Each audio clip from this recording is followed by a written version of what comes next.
The corpse beneath the chapel floor, a Sherlock Holmes mystery of the many strange affairs that I had the privilege to witness at the side of my friend Mr. Sherlock Holmes. There are a few that I have hesitated even now to commit to paper. Not because the reasoning was less than brilliant, for in this matter Holmes was at the very height of his powers, but because the truth of it touched upon men who were, in the main, neither wicked nor weak, but merely human, and who came to ruin through the most ordinary doors. I set it down at last because Holmes himself once remarked to me that the case taught him more about the nature of trust than any other he had undertaken. "Remember it, Watson," he said. "We are most blind precisely where we are most certain we can see." It was in the raw, fog-bound November of that year, some little while before the turn of the season, that the business began. London lay smothered. For 3 days a yellow vapor had risen off the river and crept inland, thickening as it went, until the gas lamps along Baker Street burned like distant, drowning suns, and the rumble of the late traffic came to us muffled, as though the whole city had been wrapped in wool. Holmes had been in one of his silent, restless moods, prowling between the window and the hearth, and I had given up the evening paper and resigned myself to the fire, when there came upon the stair below a sound that brought us both upright, the heavy, urgent tread of a man who has come a long way in haste and means to be admitted. Mrs. Hudson had scarcely opened the door before our visitor was past her. He was a man of perhaps 55, broad and heavy in the manner of one who has spent his life on his feet, dressed in dark, serviceable clothes that were soaked through at the shoulders and spattered to the knee with the pale clay of the marshes. His face, beneath a frost of gray side whiskers, was the color of cold ash, and his hands, when he drew off his gloves, trembled so that he could scarcely manage the buttons of his coat. "Mr. Holmes," he said, and his voice was hoarse. "Mr. Holmes, I am undone. I am a ruined man, and there is no other soul in England who can help me." "Then you had better take that chair by the fire," said Holmes, with that sudden gentleness he could summon for the genuinely distressed, "and tell me how a deputy governor of one of Her Majesty's prisons comes to be standing in my rooms at midnight with marsh clay on his boots and terror in his face." The man started violently. "You know me." "I know nothing of you save what you carry upon your person. The cut and quality of your coat is that of a public servant of middling rank, not a laboring man. Yet your boots and trouser hems are fouled with the particular gray clay one finds only in the river marshes east of the city, where, to my knowledge, there stands but one institution a gentleman in distress would travel from at such an hour, the jail at Blackfen. Your keys, which you have forgotten you are still carrying, hang at your belt upon a warder's ring, but they are too many and too varied for a common turnkey. You hold authority. And no man of authority crosses 12 miles of marsh and fog at midnight, and arrives in such a state for any small matter. Pray, what has happened at Blackfen?" Our visitor sank into the chair as a man sinks who has been holding himself upright by will alone. "My name is Hubert Finch," he said. "I am Deputy Governor of Blackfen Jail, as you say. And tonight, Mr. Holmes, I hardly know how to put the words to it, for the thing is impossible, and yet it has happened. A prisoner is gone from a sealed cell, vanished. And not any prisoner. Silas Vane. I confess the name sent a small cold thread down my spine, for there was no man in England that season whose name was spoken with more dread. Silas Vane had been convicted not 6 weeks before of the murder of a Hatton Garden merchant. A slow, deliberate, abominable crime that had filled the columns of every newspaper in the kingdom. He had been a quiet man, a clerk by trade, soft-spoken and unremarkable to look upon, and it was precisely that ordinariness set against the cold horror of what he had done that had so fascinated and frightened the public. He had been sentenced to hang, and now it seemed he was free. "Tell me the circumstances," said Holmes, and though his manner remained easy, I saw that particular brightness come into his eyes that meant the whole of his vast attention had been engaged. "Omit nothing, however trifling. The size of a thing, Mr. Finch, is no measure of its importance." Finch pressed his trembling hands together.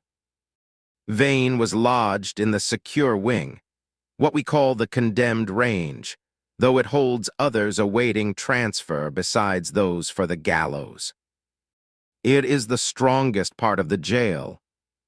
The cells there are stone on all 6 sides, the doors of banded oak with a single great lock and a spy hatch, the windows no wider than a man's hand and barred twice over.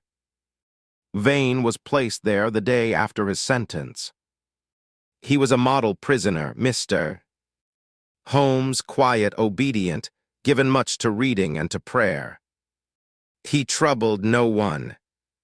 When was he last certainly seen? At the evening lock-up 2 nights past. I must explain our routine, for it is the routine that makes this impossible. At 6 o'clock each evening the whole jail is counted. Every prisoner is observed by his own warder and by the principal warder of the wing, and the tally is entered in the book and signed. That count the night before last was correct. Every man present and accounted for, Vane among them seen and named. The wing was then locked down for the night. The night patrol passes along the range every hour, and tries each door and looks through each hatch. And the patrol saw him through the night. Finch hesitated. The patrol tried the doors and found them locked. As to looking through the hatches, Mr. Holmes, I will be honest with you, for I am past the point of pretty answers. On the condemned range in the dark hours, the men are abed. The patrol carries a bull's-eye lantern, and through the hatch one sees the shape of a man in his cot beneath the blanket. The warder is satisfied the door is locked and the man within and passes on. That is the whole of it. To open a cell in the dark hours requires 2 officers and the duty book and a reason. There was no reason. The door was locked. We trusted the door. As any man would, murmured Holmes. Go on. At the morning unlocking, yesterday morning, the wing warder opened Vane's cell to bring him to the yard. It was empty.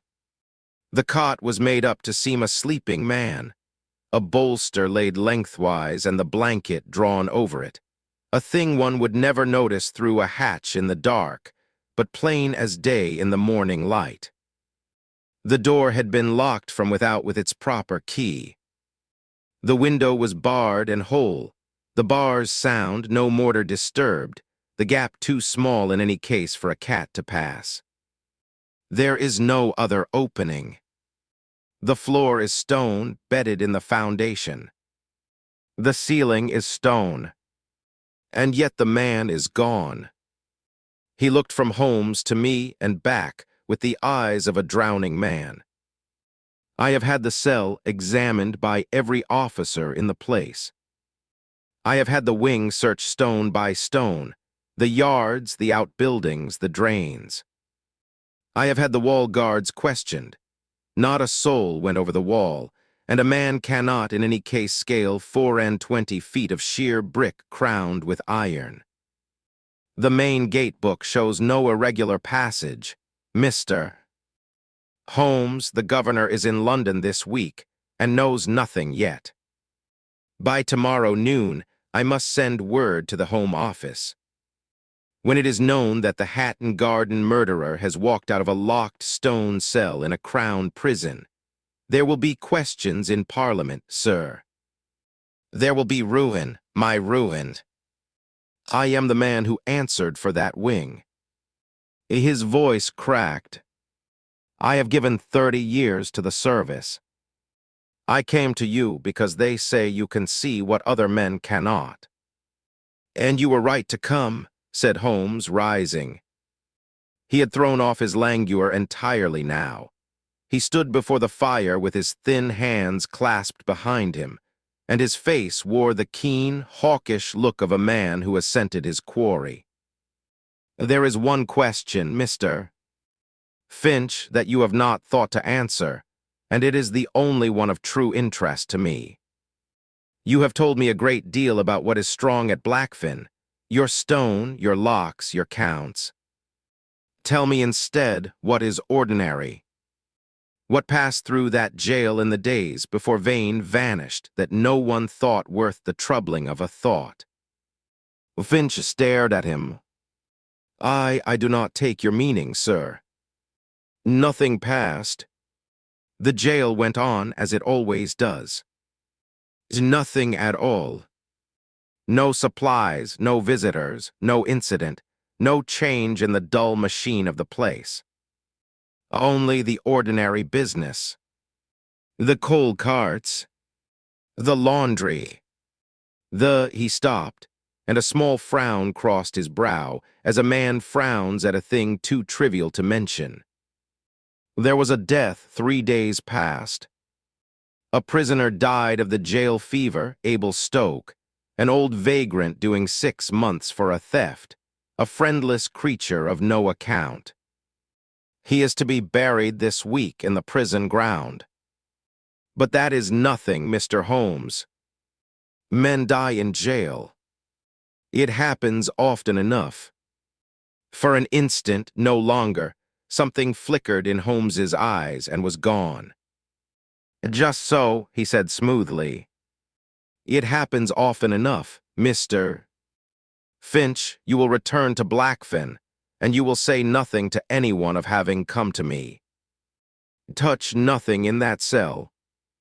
Disturb nothing in the jail, Doctor. Watson and I will come down upon the first train. Go home and sleep if you can. You have not lost your career tonight. You have only mislaid it, and I think I know the cupboard in which it lies. When the wretched man had gone, I turned to my friend. Holmes, the thing is fantastic.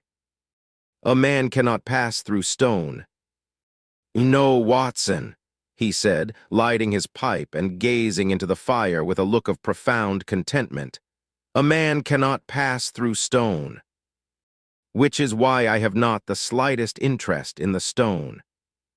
When you have eliminated the impossible, what remains, however improbable, must be the truth, and we have been handed the impossible upon a plate. Our murderer did not pass through the wall. He passed through a door that everyone agreed was a wall. There is all the difference in the world. He smiled. Tell me, did one small fact strike you as it struck me, in all that the good Deputy Governor said? I cannot say it did. He told us at length of every strength of his prison, and made it the whole of his story. And the one event he dismissed as nothing, the one thing he had to be drawn to mention, and named only to wave it away, was that a man had died.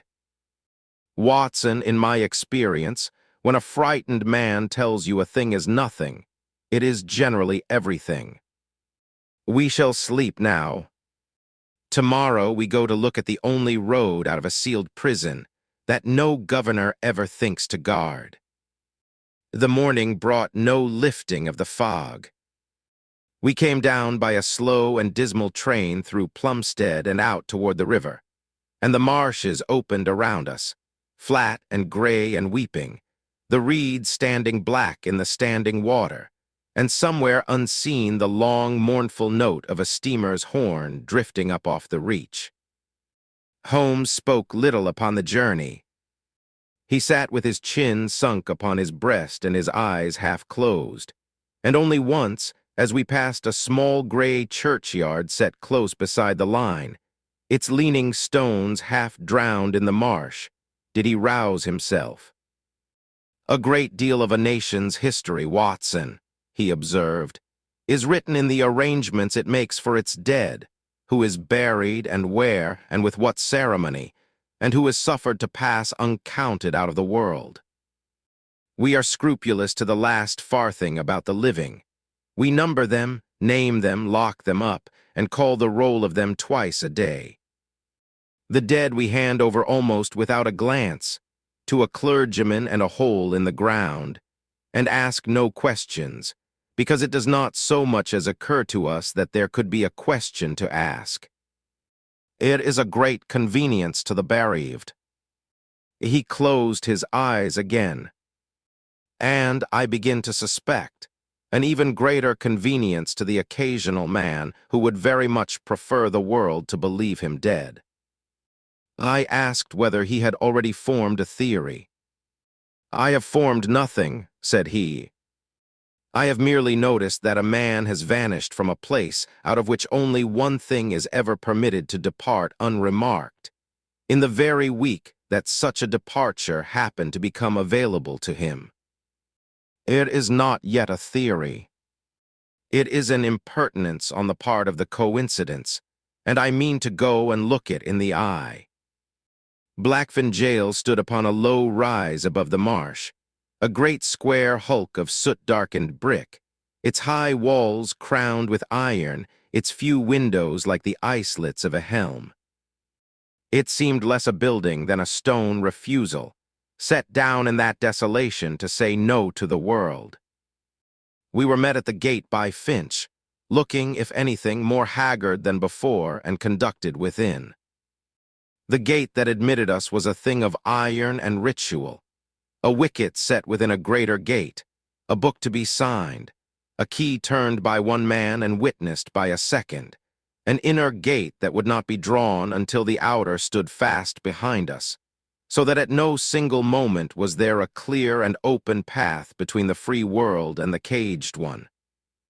I remember thinking, as those gates closed upon us one after another with their deep iron note, how very thoroughly the place had been made against escape, and how a man might pass through that gatehouse 100 times, and never once suspect that the surest road out of Blackfen lay not through any of its guarded doors, but through a meek and unwatched one that we should come upon only at the very last. The inner yard was a wide waste of wet flagstones, hemmed about with blind brick ranges, and over all of it hung the river fog, so that the few figures that crossed it, a work party in drab, a warder with his lantern already lit against the failing day, loomed and dwindled like things glimpsed in a dream.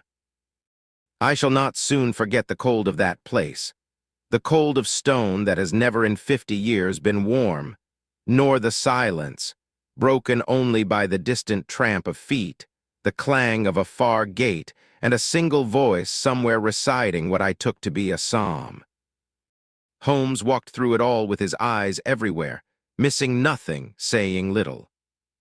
He asked first to be taken to the cell. It was as Finch had described, and the seeing of it made the impossibility press the harder upon the mind. A narrow stone box, scarce 7 feet by 10, the walls bare, the single window a slit high in the further wall, doubly barred. The door was 4 inches of banded oak.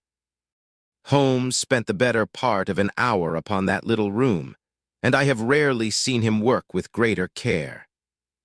He examined the lock with his glass, and the bars, scraping at the mortar with a penknife and studying the dust upon its point. He measured the window with a tape. He went over the floor on his hands and knees, and the walls as high as he could reach, and stood at last upon the cot to bring his glass to the ceiling. He gave particular and prolonged attention to the bolster and the blankets, which, by his strict instruction to Finch, had been left exactly as found. He lifted the bolster and weighed it in his 2 hands, and laid it down again along the cot, and drew the coarse blanket over it just so, and stepped back to the door to study the shape that it made. Then he bade me go out and look in through the spy hatch from the corridor, with the cell in such gloom as the dying afternoon allowed. I did so and started in spite of myself, for there beneath the blanket, dim and gray, lay to all seeming a sleeping man, the swell of a shoulder, the long line of a body turned to the wall. "You see," came Holmes's voice quietly at my ear. A bolster, a blanket, and a little understanding of how a weary man uses his eyes in the dark. The patrol did not lie to you, Mr. Finch. The patrol saw exactly what it expected to see, which is the only thing that most of us ever take the trouble to see at all. "The window has not been touched in years," he said at last, half to himself. "The bars are sound, the mortar undisturbed, the aperture impassable. The door was locked from without with its own key. Observe the fresh, faint, bright scratch within the wards here, where a key was turned by a hand a little hurried in the dark. The walls are whole. The floor is whole." He stood dusting his knees, and his eyes were shining. "It is a perfect cell, Watson. There is no way out of it. And therefore, our man did not go out of it at all. He was taken out of it, carried out through that door, with its own key, by men who had every right to be in this wing, and to open this door, at the 1 hour of the day when a body might be moved through a prison, and no man think to question it." "The body," said I. "Patience. Let us first dispose of the answer that everyone here is yearning to believe. Mr. Finch, there is a warder unaccounted for, is there not? You did not name him last night, but a man does not arrive in the state you did over a clean problem. There is a name that frightens you. Who is it?" Finch's color, what little remained, drained further. "Coombs," he said low. "Daniel Coombs, a young warder of the secure wing. He had the keys of the range on the night in question. He did not appear for his duty yesterday, and has not been seen since. We have made quiet inquiry. He has, Mr. Holmes, he had debts. Gaming debts and bad ones. There were men dunning him. I had warned him of it myself, not a fortnight past. When I found Vane gone and Coombs vanished the same morning, he could not finish." "You concluded that Coombs was bought," said Holmes. "That he was paid by Vane's confederates, or by Vane himself, to unlock the cell and walk the murderer out of some quiet door under cover of the fog, and that he then fled with his silver. It is a tidy theory, Mr. Finch. It would hang a corrupt warder, save the honor of your stone, and trouble no one's conscience overmuch. Show me how it might have been done. Show me the door he would have used. And here I must confess that for some hours I was wholly persuaded, and that Holmes, to my surprise, seemed to entertain the notion in deadly earnest. We were taken to a small side wicket in the eastern wall, a low iron-bound door used in former years for the passage of victuallers' carts, giving onto a lane that ran down toward the marsh and the river path. It was the only opening in the whole circuit of the wall, the main gate aside, by which a man might conceivably slip out unremarked in fog. A turnkey produced for us a witness besides, a wall guard who swore that on the night, in the small hours, peering down from his post through the murk, he had seen what he took to be 2 figures moving together along the eastern wall toward that very wicket, before the fog closed them off. The thing took hold of me then with great force, for it seemed to fit at every point. Here was the desperate young warder with the keys of the range and the bad debts at his heels. Here was the disused door giving onto the very lane that ran down to the river and the wide, anonymous world beyond. And here, to crown it, was a witness to two figures moving together in the dark. I had seen, in my own time, how a frightened man with money pressed upon him will do what in his cooler senses he would never dream of, and how swiftly such a man will run once the deed is behind him. The fog, the keys, the bribe, the bolt hole, it seemed to want for nothing.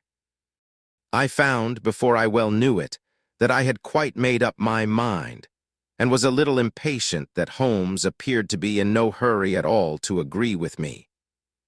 "There, Holmes," said I, when we had drawn a little apart. "Is it not plain? The warder Coombs, bribed and desperate, unlocks the cell in the dark hours. He has the keys. He need answer to no one, leads Vane along the wall in the fog, lets him out at the old wicket, and the two figures the guards saw were murderer and turncoat together. Coombs takes his money and bolts. It accounts for everything. The locked cell relocked behind them, the man gone, the warder gone.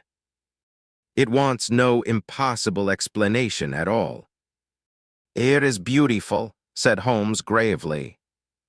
"It is clear, it is human. It is just what we should all wish to be true. Watson, you have a gift, when you are wrong, for being wrong with the whole world at your back, which is the most dangerous way of all." He turned to the wicket and laid his hand upon it. "Mr. Finch, when was this door last opened?" Finch looked to the turnkey, who scratched his head. "Years, sir. It's not been used since the new contractors took the main road." 5 year easy." "Quite so," said Holmes. He drew us close and pointed with his long finger, and I felt the whole fine edifice of my reasoning shift beneath me. The great bolt of the wicket was thick with rust, a solid bloom of it welding bolt to staple, and across the seam of the door and its frame ran an unbroken skin of old gray paint, cracked and weathered but whole across the very joint, so that the door could not have been drawn open by so much as a hair's breadth without splitting that paint and breaking that rust. "No man passed through this door 2 nights ago," said Holmes quietly, "nor in many a month. It has not moved. The paint is its witness and will not be bribed." I was silent. "And there is worse for your theory, Watson, and it lies in the one fact our friend Finch gave us and did not understand he had given. The evening count was correct. Vane was seen, named, and entered in the book at 6 o'clock, alive and in his cell by 2 officers the night he vanished. Therefore he did not leave before 6. And after 6 the wing was locked down, and the patrol passed every hour and found every door fast.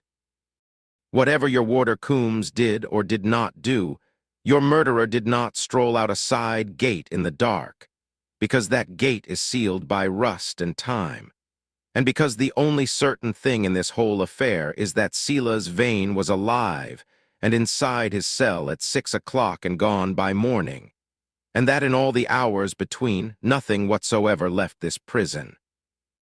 He paused. "Nothing, that is, but one thing which left in broad day with a procession and a prayer, and which no man living thought to look inside. A cold understanding began at last to move in me. As for the warder Coombs, the truth of him came to us that same afternoon, and it was a sorry, ordinary truth, as Holmes had said it would be.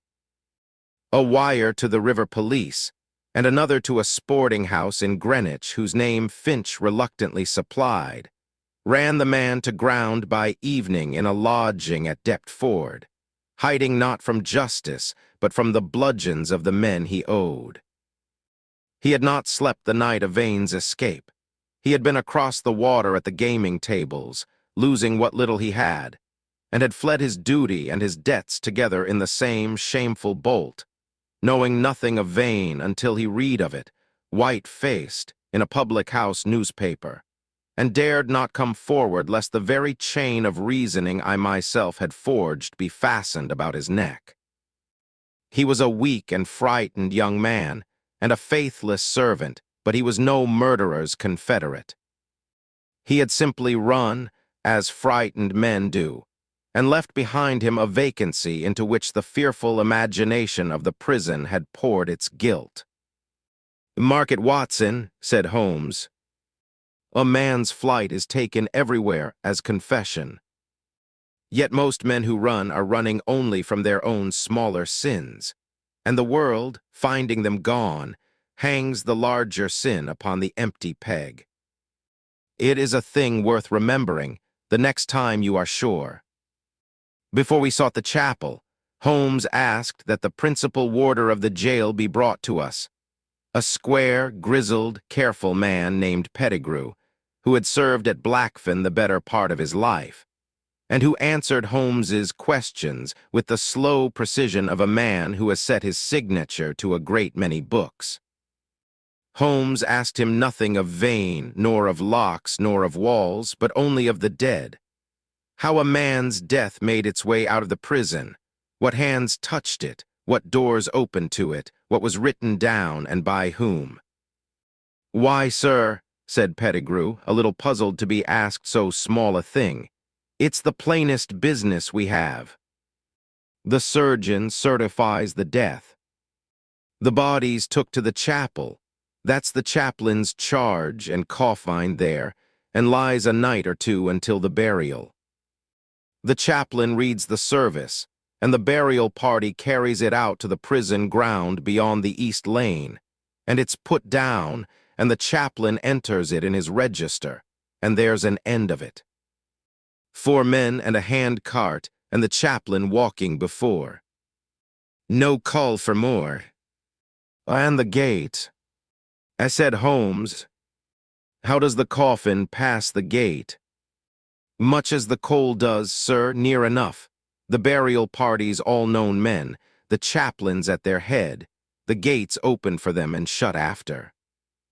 There's no, he hesitated, and I saw a question reach him, I think, for the first time in his long career. There's no count made of it, sir, if that's your meaning. You don't count a dead man out at the gate. You count the living, going in and coming out most careful. But the dead, he stopped, and something stirred in his weathered face. The dead are just gone, sir. We never once thought to— No, said Holmes, not unkindly. You never once thought to. No one ever does. One thing more, Mr. Pettigrew. The man Stoke, who died this week, was his coffin closed up in the ordinary way. Pettigrew considered. The chaplain saw to it himself, sir, as I heard tell, fixed the lid down with his own hands, and would not trouble the men for it. Took it hard, the old gentleman did. He's tender that way over the friendless ones. Does the chaplain commonly close a coffin with his own hands? I couldn't rightly say as I ever knew him to before, sir. But there's no harm in it. No, said Holmes very softly. There's no harm in it at all. Thank you. You have told me everything I came down to Blackfen to learn. It was past 4, and the early dark of the marsh was coming down, when Holmes asked to be taken to the prison chapel. I had wondered when he would come to it, for I had seen, that morning, how his eye had gone to the squat little chapel that stood within the inner yard, a plain brick box with a slate roof and a single bell, hardly to be told from the workshops about it, but for a meek stone cross above the door. It was the chaplain's domain, and into it we were given to understand the dead of Blackfen were carried to lie a night before their burial, and their services were held. And there, 3 days since, the body of the pauper Abel Stoke had been coffined and set to wait upon the prison ground. The chaplain met us at the chapel door. He was a tall, spare man of perhaps 60, the Reverend Mr. Joseph Sandys, with a long, mild face and soft gray eyes and a worn black coat that had been brushed and mended many times with care. There was about him a gentleness, a settled and habitual kindness that I have seldom seen so plainly written on a face. And I remember thinking, as he bade us welcome in a low and weary voice, that here at least was one good man in that grim place, a comforter of the dying, untouched by the cold machinery around him. I was not wrong about his goodness. I have rarely been more wrong about what goodness may be brought to do. "You wish to see the chapel, gentlemen," he said. "It is a poor place, but it is the only quiet room in Blackfen. Pray come in." And as he turned to lead us, I saw what Holmes, I am certain, had seen at the gate that morning across the whole width of the yard, and what had set this last act in motion. The hem of the chaplain's cassock and the edges of his boots were caked and gray with the same pale marsh clay that had fouled Finch's clothes the night before. Yet the chaplain had no cause, in his round of chapel and infirmary and cell, ever to set foot upon the marsh at all. The chapel within was bare and cold, a dozen rough benches, a plain table for an altar, a reading desk, and along the further wall a few flat stones set in the floor that I took, rightly, to be the graves of former chaplains and governors of the place, for such men were sometimes buried where they had served. The coffin of Abel Stoke stood upon trestles near the altar, a cheap thing of unplaned deal, the lid already fixed down. Holmes walked slowly up the aisle with his hands behind him, and his eyes, in the dim light of the chaplain's lamp, moved everywhere over the benches, the desk, the altar, and down, always down, to the worn stones of the floor. He stopped near the altar, before one of the flat gravestones set in the pavement, and stood looking at it for a long moment. "An old stone," he said pleasantly. "A former incumbent, I suppose." "My predecessor but one," said the chaplain. "He lies there. The custom is old." "And yet," said Holmes in the same easy tone, "the mortar about this one stone is fresh, Mr. Sandys. See how it is paler than its fellows, and how a little has been pressed out at the edge and wiped, but not wholly away. And there is a smell here, faint but unmistakable to a man who has had cause to know it, the smell of lime newly laid. Lime, sir, is the friend of the gravedigger, for it does its quiet work upon what is buried beneath it. Tell me who has been lifting this stone within the week, and what has been laid beneath it with a dressing of fresh lime." The lamp shook in the chaplain's hand. The light leapt and guttered upon the cold walls. For a long moment no one spoke, and I heard very far off the steamer's horn upon the river, and nearer the slow drip of water somewhere in the dark. The old man's long face had gone the color of the stone he stood upon. "I do not know what you mean, sir," he whispered. "I think you do," said Holmes, and there was no cruelty in his voice, but neither was there any yielding. "I think you are a man who has been carrying a great and terrible weight, and that some part of you has been longing these 3 days to set it down. Mr. Finch, have this stone lifted." It was done within the hour, by 2 of the senior warders, in the presence of Finch, of Holmes, of myself, and of the chaplain, who would not leave, but stood against the wall with his hands pressed to his mouth and the tears running silently into his gray beard. They raised the flat stone with bars and dug down through loose, lime-dusted earth not 3 feet, and there they found him, the body of a man, decently enough composed, wrapped in a coarse shroud, the body of a thin old creature ravaged by fever and want. It was Abel Stoke. There was no mistaking him. The infirmary warder who had nursed his last hours named him at once, and wept to see to what use his poor remains had been put. "And here," said Holmes softly, looking down into that shallow pit, "is your impossible escape, Mr. Finch. For if this is Abel Stoke, and it is, then I think we need not trouble to open the coffin yonder upon the trestles. It is empty, or weighted with sand, and waits only to be buried under Stoke's name in the prison ground tomorrow, with this good man to read the service over it.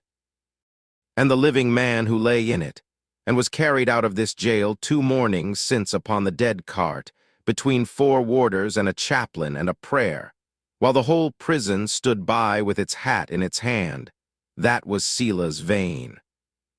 I have set down many of Holmes's explanations in these pages, but I do not think I ever heard him lay one out with quieter mastery than he did that night, when we had withdrawn with Finch to the Deputy Governor's room, and a fire had been lit, and the broken chaplain sat among us, no longer denying anything, only waiting, with the strange relief of a man whose secret is at last taken from him.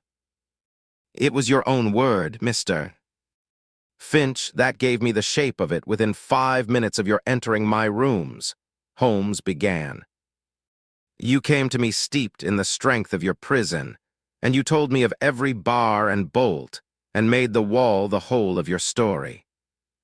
But a prison's strength is also its blindness. You and all your men have spent your lives guarding against the man who tries to break out. You have never once in 30 years guarded against the man who consents to be carried out, because such a thing has never been needed, and a thing that is never needed is never watched. You count the living with the greatest care. Who counts the dead? A death in jail is the one event your whole machine treats as finished business. A name struck through, a coffin, a hole in the ground, a duty discharged. The dead give no trouble. And so the dead are the one cargo that may pass out of Blackfen with no man's hand upon his pistol, and no man's eye upon the box. Consider how it was done, for it is a thing of beautiful economy, and required no tunnel, no false wall, no Confederate scaling your battlements, nothing, in short, that you had ever thought to fear. 3 days before, the pauper Stoke died of fever, as such men do, and his body was brought here to the chapel to be coffined and to lie until burial, into the keeping of the one officer of this prison, whose comings and goings no warder questions, and whose room no turnkey searches, the chaplain. That night, or rather in the dark hours after the 6 o'clock count, when Vane had been duly seen and entered as present in his cell, Vane was brought from the condemned range to the chapel. He came willingly. He walked on his own feet. He had only to be unlocked and led by a man who held a key and roused no alarm. In his cot he left a bolster shaped beneath the blanket to the likeness of a sleeping man, sufficient, as you yourself confessed, to satisfy a lantern through a hatch in the dark, for the patrol tries the lock and trusts the lock and passes on. The cell door was relocked behind him with its own key, and from that hour your sealed cell held nothing but a rolled-up blanket and the faith of every man who walked past it. In the chapel the bodies were exchanged. Stoke was taken from his coffin and buried here, beneath the stone of a forgotten chaplain, with lime to hasten and to hide his dissolution, buried in the one patch of ground in all Blackfen that is consecrated, undisturbed, and forever beyond suspicion, because it is a place of prayer and of the honored dead, and no man searching a prison for a living fugitive would ever think to dig beneath the floor of its church. The most dangerous secret, Mr. Finch, is never the one hidden in the dark corner. It is the one set in plain sight, dressed in the clothing of the ordinary and the holy, so that the eye passes over it as a thing already understood. Vane lay down in the dead man's coffin, in the dead man's place. And in the morning, in the gray light, with the fog upon the yard, the burial party came as it comes for every pauper, 4 men, a hand-cart, the chaplain walking before with his book, and bore the coffin out through the main gate, which opens without a second glance for the dead, and down the marsh lane toward the prison ground. "He never reached the prison ground," said Finch hoarsely. "He never reached it." Somewhere upon that lane, in the fog, with the river but half a mile off and the morning tide making, the coffin was opened, and Silas Vane rose up out of it a free man and walked down to the water, which is why, Mr. Finch, your chaplain's boots and cassock are gray to this hour with marsh clay he had no honest reason to gather, for he walked that lane himself, and stood by while it was done, and came back alone. The 2 figures your wall guard glimpsed in the dark were not Coombs, and Vane stealing to a side gate. They were the chaplain and another, carrying a dead weight from the range to the chapel. Your guard saw the truth, and like all of you, fitted it to the only story he could imagine, that of a breaking out. No one broke out of Blackfen. A dead man was carried out of it, with all due reverence, by its own honest servants, and one of them was alive. There was a long silence in that little room. The fire snapped, and then the Reverend Mr. Sandys lifted his gray head and spoke for the first time, and his voice, though it shook, was steady enough to be heard. "It is all true," he said. "Every word. I will not have other men suspected for what I have done. Coombs is innocent. The warders of the burial party did only as they were bidden by their chaplain, and thought they buried a pauper. There was but one other who knew, and he is gone, and I will give you his name presently, for I am done with secrets. They have cost me everything I am." He drew a long, broken breath. "You will wish to know why. A man like you, Mr. Holmes, will not rest until he knows why." "I confess I should be glad to understand it," said Holmes, more gently than before. "I do not think you a wicked man, Mr. Sandys. I think you are a man who was given an impossible choice, and chose wrongly, as better men than either of us might have done. But I should like to hear it from you." The old chaplain was quiet a moment, gathering the threads of a long life. "I have served in this place 11 years, he said. "Before that, other prisons, and before that, Mr. Holmes, before all that, when I was a young man and not yet ordained, I was another man entirely, with another name in another county. I will not trouble you with the whole of it. It is enough to say that in my youth I did a great wrong, a wrong that touched a man's life and was never answered for in any court, a thing of weakness and of cowardice that I have spent 40 years trying to wash from my soul with the only soap I had, which was the service of the wretched and the dying. I told myself it was buried. I told myself the young fool who did it was as dead as if he had never lived, and that I, who came after, was a new creature, and clean. And Vane found it," said Holmes. "Vane found it." The chaplain's hands twisted in his lap. "He was a clerk, you know, before, a searcher of records, a patient and a clever man, the most patient man I ever knew. I do not to this day understand the whole of how he came by it. Some old paper, some thread followed and followed through the years for no reason, but that he was the kind of creature who cannot leave a loose thread alone. He came to chapel faithfully. He spoke to me kindly of his soul. I thought, God forgive me, I thought I was saving him. And then one evening, between the prayers, in that soft clerk's voice, he told me who I had been and what I had done, and where the proof of it lay, lodged with a confederate of his outside these walls, to be sent to my bishop, to the newspapers, to my daughter. I have a daughter, Mr. Holmes, married this past spring to a good man who knows nothing, to be sent to all of them on the morning I let him hang. You need not lift a hand against me, he said. You need only let the machine of this place do for you what it does so well. A man dies, he is carried out who counts the dead. He had it all worked. He had watched this place as I have never watched it, for the eye of the prisoner is sharper than the eye of the jailer.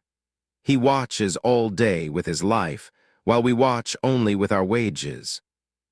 He needed only a death to ride out upon. And then, by God's cruelty or the devil's kindness, old Stoke took the fever and died, and there was my death ready to hand, and I had 3 days to choose between my soul and my name. 3 days, he repeated, as though the number itself amazed him. I have heard men in this very chapel beg their God for 3 days more of life, and here was I given 3 of them, and able to think of nothing in all that time but the saving of my own good name. I prayed, Mr. Holmes. I knelt where you stood this evening, and I prayed for a way that was not this way, and none was sent me. For the honest way was open to me the whole while, and had been from the first. I had only to let him publish me to the world, and to bear it, to trust my soul to God and my daughter to her husband's mercy, and stand up in the ruin of my name and call it justice. That way I could not take. I, who have urged the bearing of shame upon 100 dying thieves in this place, found, when the trial of it came to my own door, that I had no more courage in me than the weakest wretch I ever shrived. He bowed his head. I told myself no one would be harmed.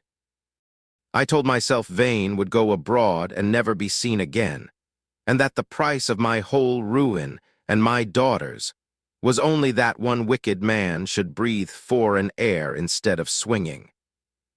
I told myself I had done 100 true mercies in this place, and might be forgiven this one false one. Every word of it I told myself, and every word was a lie I needed, and I knew it for a lie even as I leaned my weight upon it. I am an old man who has preached against exactly this sin 1,000 times, the sin of the small surrender that seems, in the dark, to harm no one. And I committed it with my eyes open to save my reputation. That is the whole of it. There is no grander villainy in me than that. Only fear and shame, and the love of my own good name. I have seldom been so moved and so disquieted by any confession, for there was no monster in that chair, only a tired and frightened good man brought low by the one corner of his life he had never made clean. Holmes regarded him for a long moment with an expression I could not read. You have told me, he said at last, that you would not of innocent men suffer. Then tell me the name of your confederate, and where Vane meant to go, and let us see whether the harm you have done may yet be bounded. The chaplain gave it without hesitation, like a man laying down a stone he has carried too far, the name of a marsh boatman in Vane's pay, and the word that Vane had whispered to him at the coffin's edge, that he would lie close in the reeds by Erith Reach until the tide served, and a particular collier brig dropped down the river bound for the Low Countries, and would be taken aboard her as she passed, beyond the reach of any gate or wall or count that England could set against him. He has had a day and more, said Sandys dully. He is gone, surely. Perhaps, said Holmes, already on his feet. And perhaps a man who has waited 40 years to spring a single perfect trap is also a man who will wait a day too long in the reeds for his particular tide, out of the very patience that made him deadly. Mr. Finch, your telegraph office at once. I will pass briefly over the end of it, for it belongs to the river police and not to my friend's art, though it was his art that made it possible. The wires went out within the hour to the river police at Erith and Greenwich, to the harbor master, to the customs cutter on the Reach, bearing the name of the collier brig that Sandys had given, and the description of a soft-spoken, unremarkable man who would seek to board her below the town. The patience that had served Silas Vane so long served him too well at the last. He had lain close 2 nights in the cold of the marsh, husbanding his strength, waiting upon the slow turn of a tide that no telegraph wire need wait for, and the cutter took him from the boatman's skiff in the gray of the second dawn, within hailing distance of the brig's dark hull, as quietly as he had meant to slip away. He made no resistance. He said only, when they laid hands upon him, that he had not reckoned the chaplain would break, and that he had always known the old man was too good for the work, and that goodness, in the end, was the most unreliable material a man could build a plan upon. I think it was the only true thing he ever said. Silas Vane went to the gallows 3 weeks later for the crime for which he had first been condemned, and the proof he had hoarded against the chaplain, that Confederate's packet of old papers, was recovered and quietly burned, by Holmes's own contriving, before any eye but his had read it. For he held, and I think rightly, that the law had its murderer, and that no purpose under heaven would be served by the public ruin of a broken old clergyman and an innocent young bride. The Reverend Mr. Sandys was not prosecuted. The affair was buried as deep, in its way, as Abel Stoke had been, and by men with quite as many reasons. He resigned his living, and went, I believe, to live out his last years with a brother in the West Country, a silent man under a weight that no court could have added to nor lifted from him. Whether that was justice, I leave to wiser heads than mine. Holmes never spoke of it as a triumph. And poor Abel Stoke, the pauper whose death had been the unregarded hinge of the whole dark business, was taken up at last from beneath the chapel floor and buried decently in the prison ground, under his own name, with the new chaplain to read the words over him. The only man in all that affair, Holmes observed, who had asked nothing, deceived no one, and yet been put to the basest use of all. He is the one I shall remember, Watson, he said. The others all chose. He only died and was made a door. It was some nights later, when the fog had at last lifted from London, and a hard, clean cold had come down in its place, that we sat again before our own fire in Baker Street, and I asked Holmes the question that had been turning in me since Blackfen. What troubles me, I said, is how near the thing came to succeeding, how it might have succeeded perfectly, and no man ever the wiser, had you not been called. They had thought of everything. No, Watson, said Holmes, that is precisely what they had not done, and it is the whole lesson of the affair. They had not thought of everything. They had relied upon everyone else not thinking, which is a different matter, and a far more dangerous one. A scheme that depends upon cleverness is a brittle thing. There is always a clever man. But a scheme that depends upon the settled, unquestioned habits of a great many ordinary people going about their ordinary business, that is nearly unbreakable, because to break it, a man must first do the hardest thing in the world, which is to doubt what everyone around him takes for granted. Vane did not defeat the strength of Blackfen. He used it.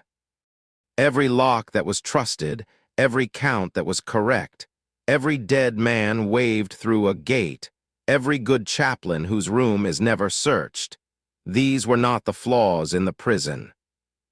They were the prison. He turned its virtues into his road, because virtues, Watson, are only habits, and any habit a clever and patient man may learn to ride. He gazed into the fire.